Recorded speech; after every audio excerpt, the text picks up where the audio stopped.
Tony Danker, who is the head of the CBI employers bit, believes that the government is throwing industry into chaos. Into chaos for what reason? Basically for ideology and for pandering to Jacob Rees-Mogg, who anyway has jumped ship for television and for messing around with Mr. Farage.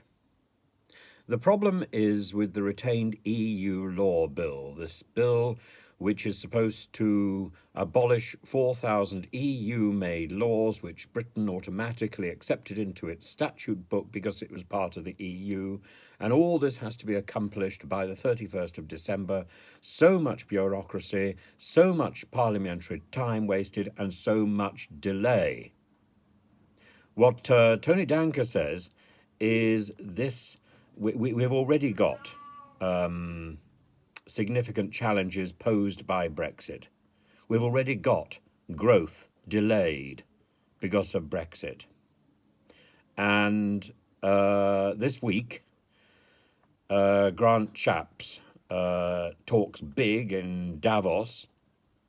He talks about a Silicon Valley with a British edge, but no Silicon Valley is going to be possible while there is this lingering limbo which is being imposed on us by this retained EU law bill. And every step of the Sunak administration is therefore shrouded in chaos.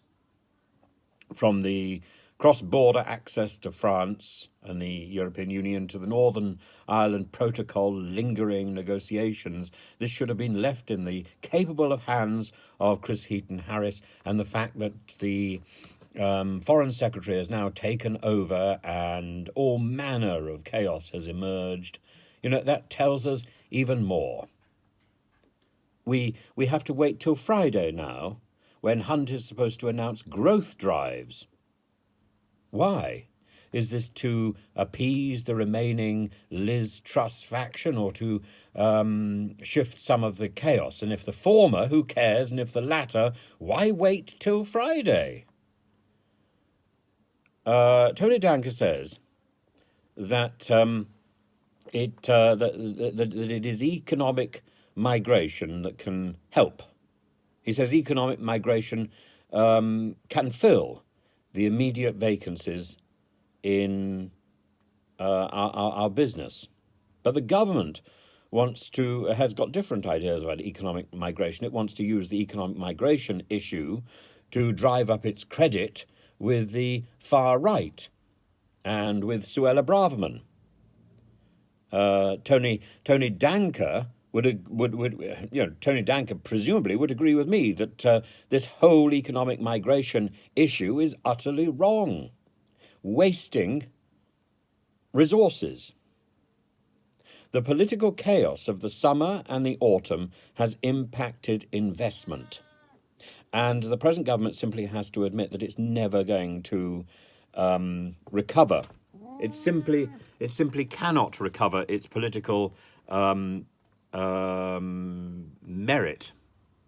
It's gone too far. So it might as well try and do some good rather than patch up differences and try to win the next election. It simply cannot. The Hunt-Sunak chaos has multiplied now even more in the spectre of corruption and misjudgment surrounding Zahawi and the other fellow from the BBC, can't remember his name now, Sharp. It stifles. All of this stifles any growth at all. Hunt is going to be whistling in the wind by Friday unless something has happened with the Zahawi situation. And I don't imagine anything will have done. All of this is window dressing. All of this, I was going to say all of this is wallpaper, but the wallpaper scandal is one of those Boris Johnson things. We have been dogged in distractions, dogged by distractions. And we need to get back on track and actually make what bit of our country we've got working work better. And we need to drag some more of our country back into work. I think that means that we need to listen to people like Tony Danker. We need to listen to what he's got to say, and we need to act on it. And I think we need to abandon this obsession with economic migration and dumping economic migration. We need to abandon that obsession as yet another problem that Brexit brought with it. Because Brexit, well, we're not going to change Brexit, but we can at least make some sort of element of Brexit work.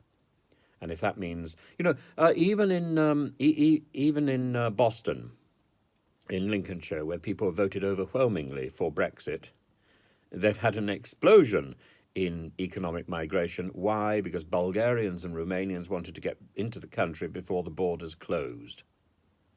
So whereas before there might have been a slow trickle over 10 years or so, now there was a mad rush. And how has this impacted on farmers in Lincolnshire, in Boston, in Spalding? Not well. Not well. The smaller farmers, the farmers that I grew up with when I was a child, they're dying because they can't get labourers. Because the old model of the EU labour force no longer exists. It's no longer available. And the model of the labour force that preceded that, the travelling labour force, particularly from Eastern Europe, was ruled inadmissible by Europe at the beginning of the 21st century. That's what saw the end of, for example, the tulip industry, and therefore the end of the tulip parade and all that goes with it. We've had a series of economic catastrophes. Now it's time to deal with reality rather than change more. Deal with the reality we've got. Hunt. Deal with the reality we've got. Stop messing around.